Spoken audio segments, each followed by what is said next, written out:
The Gopher Coaches Show is presented by Window Concepts and Affinity Plus Federal Credit Union.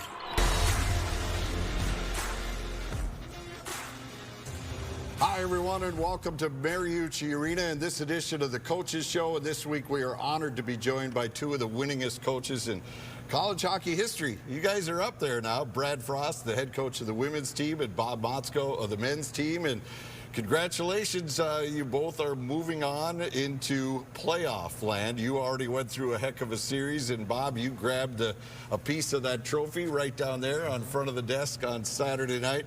What's this time of year like for you? Is this like, okay, now I'm done with the appetizer, now we're into the main course?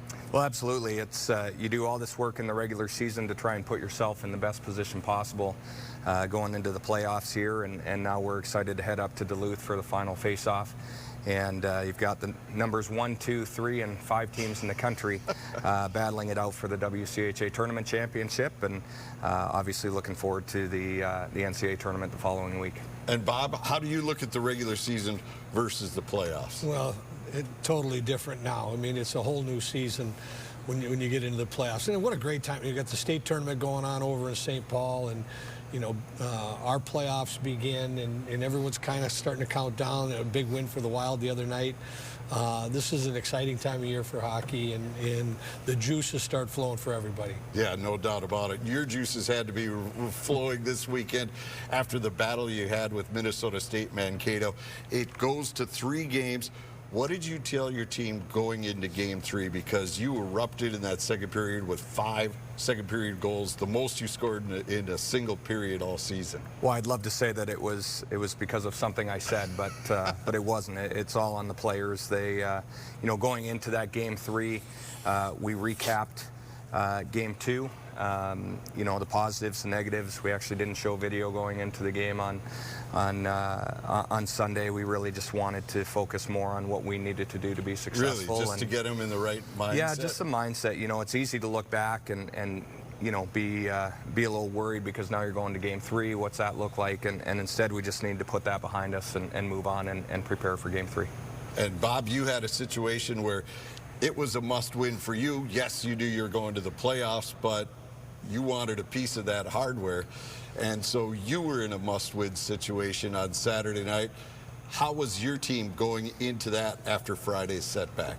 Well, I can answer it a couple ways. One, our team all year long, from start to finish, you know, 36 games, we only lost 4 games in regulation. Now, I know I'm not going to hide overtime, and 3-on-3 hasn't been 3-on-3 and shootouts haven't been great for us. But we've been a pretty consistent hockey team all year long.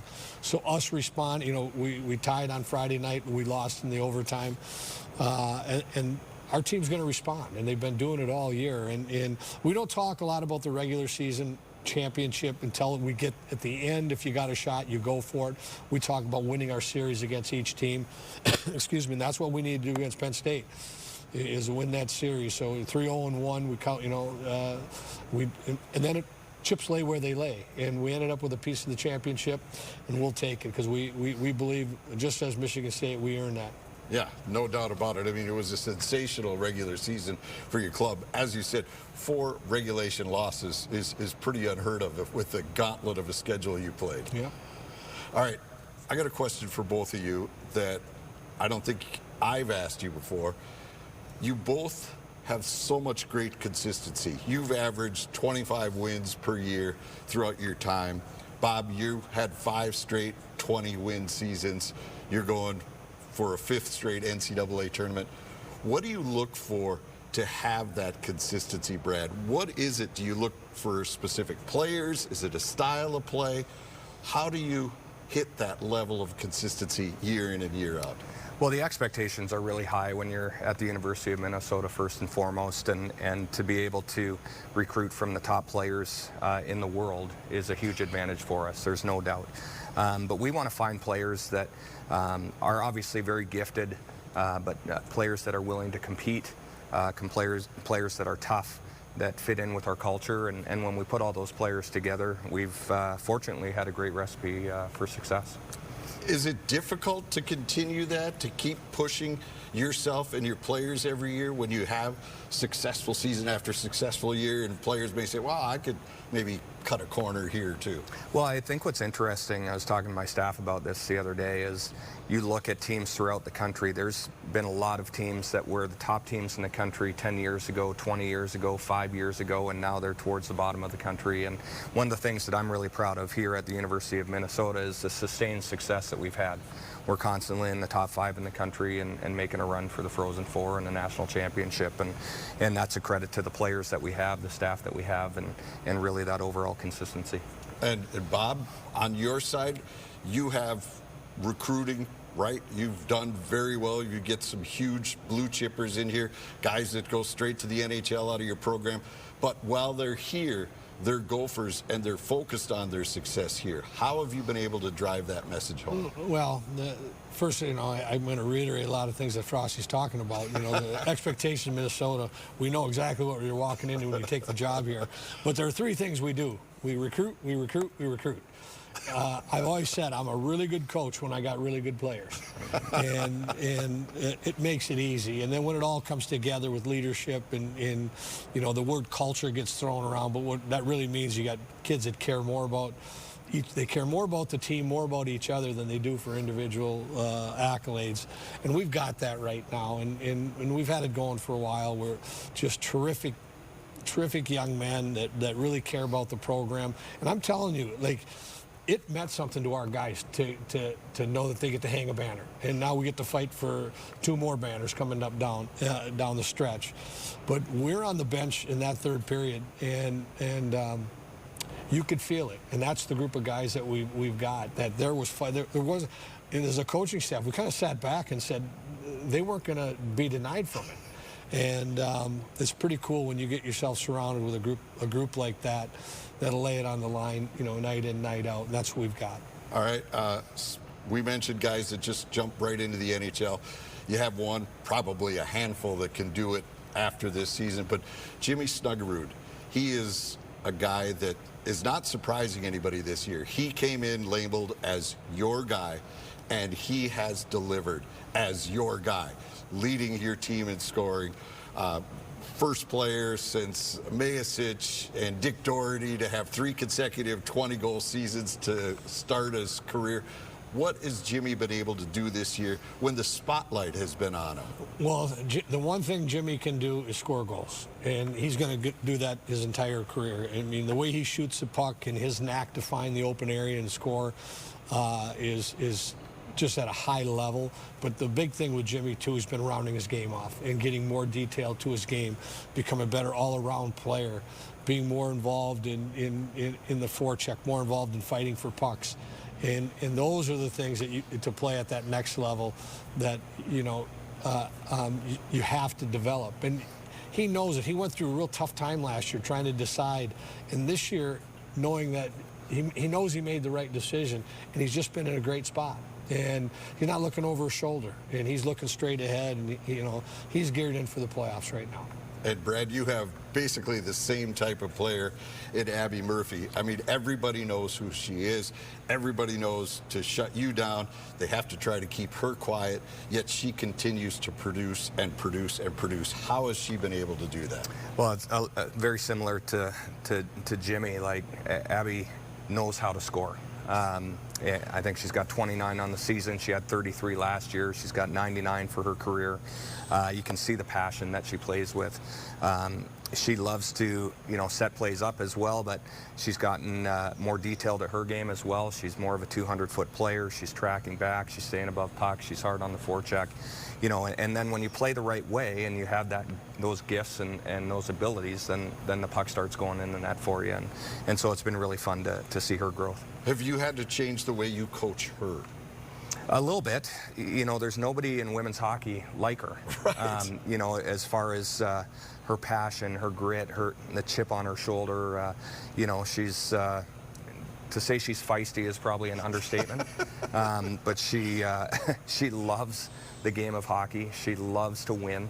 and she's a great teammate that way to her teammates as well. And so, yeah, it's been a lot of fun for sure. All right, gentlemen, thank you so much. We're going to take a break here on the Gopher Coaches Show, but when we come back, we'll meet a couple of the big stars of both of these hockey programs. We'll chat with Audrey Wethington, who is a veteran of the Gophers. She's been around the block. How will this team get to the Frozen Four just across the street at Ritter Arena? We'll talk about that.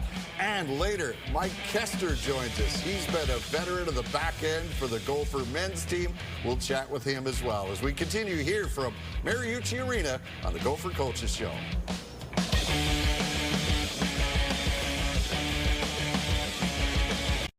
You're watching the Gopher Coaches Show.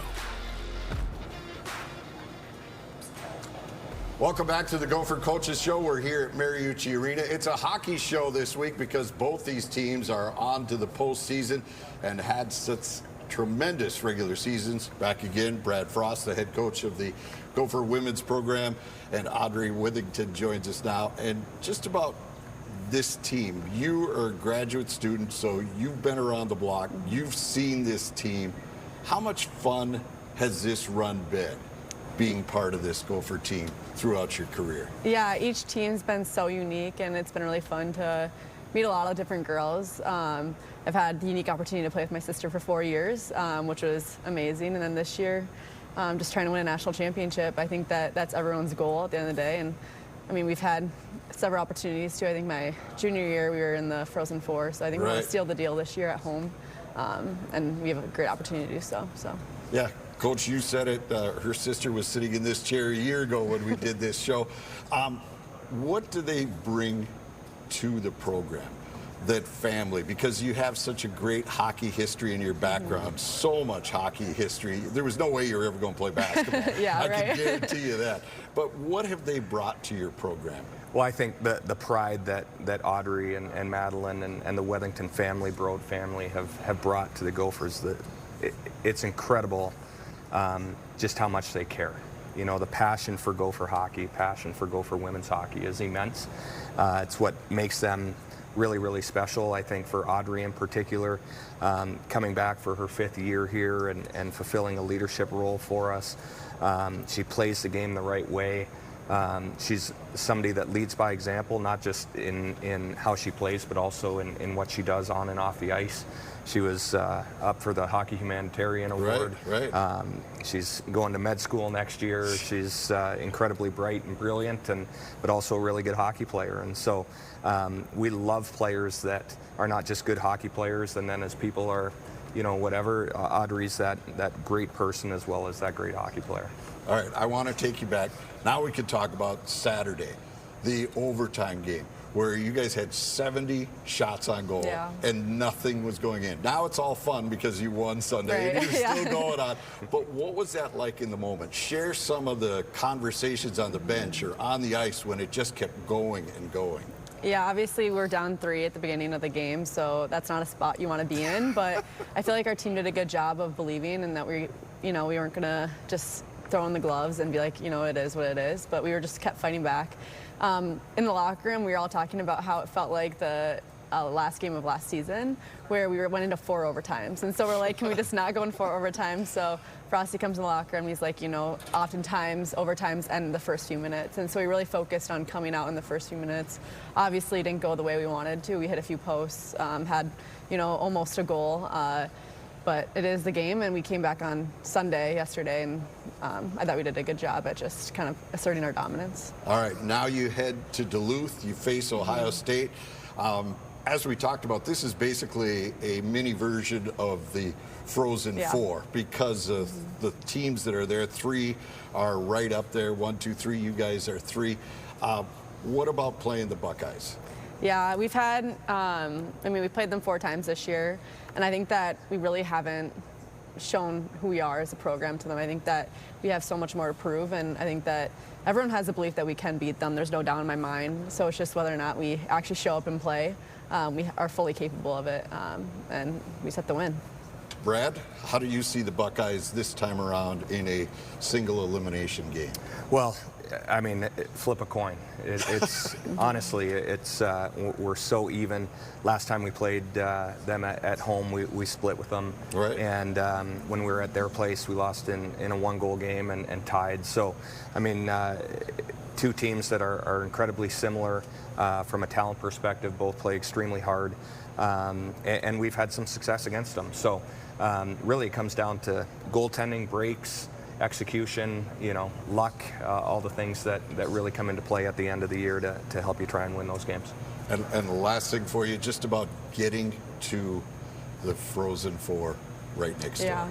It means everything. I know the girls, it's extra motivation. We don't want to get kicked out of our locker room at the end of the season, so I think that we want to do everything we can to play in the national championship at Red Deer Arena. I know that it's just going to be a sweet cap to all of our careers as seniors and graduate students. And I mean, I remember when the Frozen Four was at Red Deer Arena when I was younger, and just being able to watch that was super special. So I want to do that, and want to do it with this group of girls. Perfect. All right, first is the final face-off, and you can see it on Fox 9. They'll be up in Duluth. Here's the schedule, all the games on Fox 9 Plus. We're honored to bring you these games.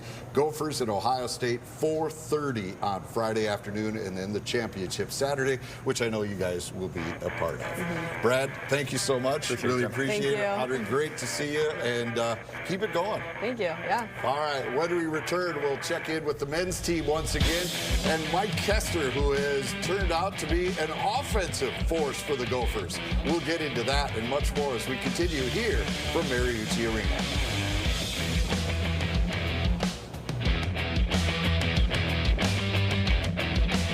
Welcome back to the Gopher Coaches Show.